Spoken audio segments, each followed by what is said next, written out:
Hello friends, youth concept 2.0 पर आप सभी का बहुत बहुत स्वागत है। आशा करता हूं आप सभी बहुत अच्छे होंगे। आज की इस वीडियो में हम लोग क्लास 8 के एक्सरसाइज 3.4 के क्वेश्चन नंबर 9 को सॉल्व करने वाले हैं। क्वेश्चन 9 क्या है स्टूडेंट? एक रेगुलर पेंटागन ABCDE है। जैसा कि आप फिगर में देख रहे हैं, ABCDE एक क्या है? Regular pentagon. और एक स्क्वायर है ABFG, जिसमें दोनों में AB कॉमन साइड है। इसका मतलब क्या है स्टूडेंट कि रेगुलर पेंटागन है तो इसका सभी साइड इक्वल होगा, उसी को रेगुलर पेंटागन कहते हैं। तो जितना साइड पेंटागन का है उतना ही साइड क्या है? स्क्वायर का, क्योंकि दोनों का साइड कॉमन है। इस तरह से हम लोग क्या कह सकते हैं स्टूडेंट कि इस पेंटागन का जितना साइड होगा उतना ही साइड क्या होगा? स्क्वायर का भी होगा। तो हम लोग सॉल्व करना शुरू करते हैं। क्वेश्चन में गिवन क्या है? Given ABCDE is regular pentagon. ABCD is a regular pentagon. Therefore हम लोग यहाँ लिख सकते हैं नंबर ऑफ साइड क्या आएगा? 5, क्योंकि पेंटागन में कितने साइड होते हैं? 5 साइड होते हैं। तो हम लोग यहाँ से फाइंड करने वाले हैं सम ऑफ इंटीरियर एंगल। और सम ऑफ इंटीरियर एंगल का फॉर्मूला आप जानते हो क्या होता है? 2n - 4 into 90 degree. n का वैल्यू यहाँ क्या है? 5।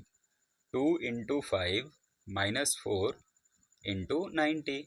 5 2 ज़ा 10, 10 में से 4 गया, क्या आएगा? 6 इंटू 90।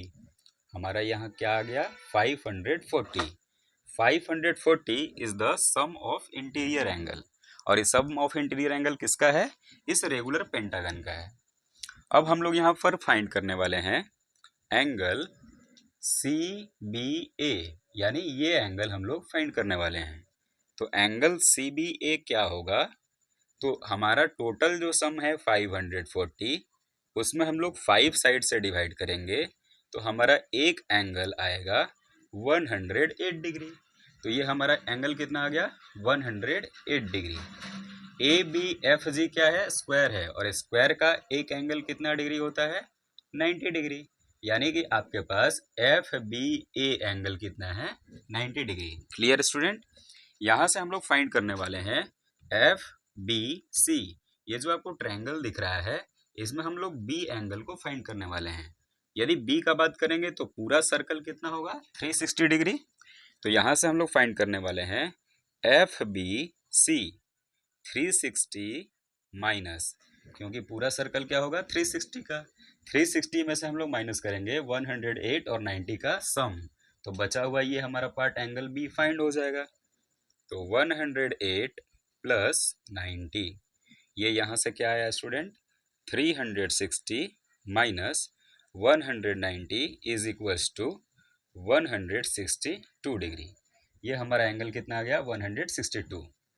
अब बात करेंगे in triangle FBC bye angle sum property.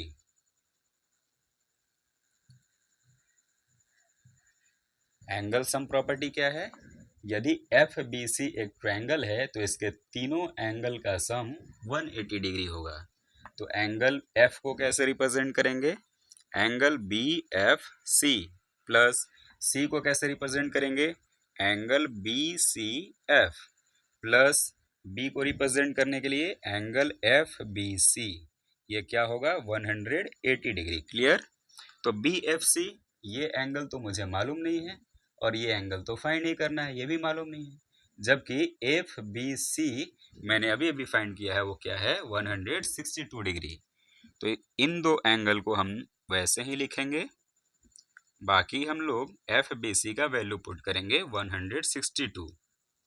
यहाँ से हमारा angle BFC plus angle BCF is equals to 180, ये प्लस 162 माइनस 162 होगा, जहाँ से हमारा वैल्यू क्या आ गया? 18 डिग्री। लेकिन 18 डिग्री किसका वैल्यू है? BFC और BCF दोनों का वैल्यू है। अब हम लोग आते हैं स्टूडेंट, थोड़ा सा फिगर पर देखते हैं। क्योंकि पेंटागन और स्क्वायर एक ही साइड पर कंस्ट्रक्ट है, तो ये रेगुलर पेंटागन है। रेगुलर पेंटागन मतलब सभी साइड इक्वल। तो ए बी पेंटागन का भी साइड है और ए बी स्क्वायर का भी साइड है। तो जितना पेंटागन का साइड होगा उतना ही स्क्वायर का साइड होगा। देयरफॉर हम लोग कह सकते हैं कि पेंटागन का साइड और स्क्वायर का साइड क्या होगा, इक्वल होगा। तो जो ट्रायंगल हम एफ बी सी लिए हैं, एफ बी सी में ये बी एफ साइड और पेंटागन का ये बी सी साइड, ये आपस में क्या होगा, इक्वल होगा। B F is equals to B C, because एक ही साइड पर दोनों साइड दोनों स्क्वायर और पेंटागन बने हुए हैं।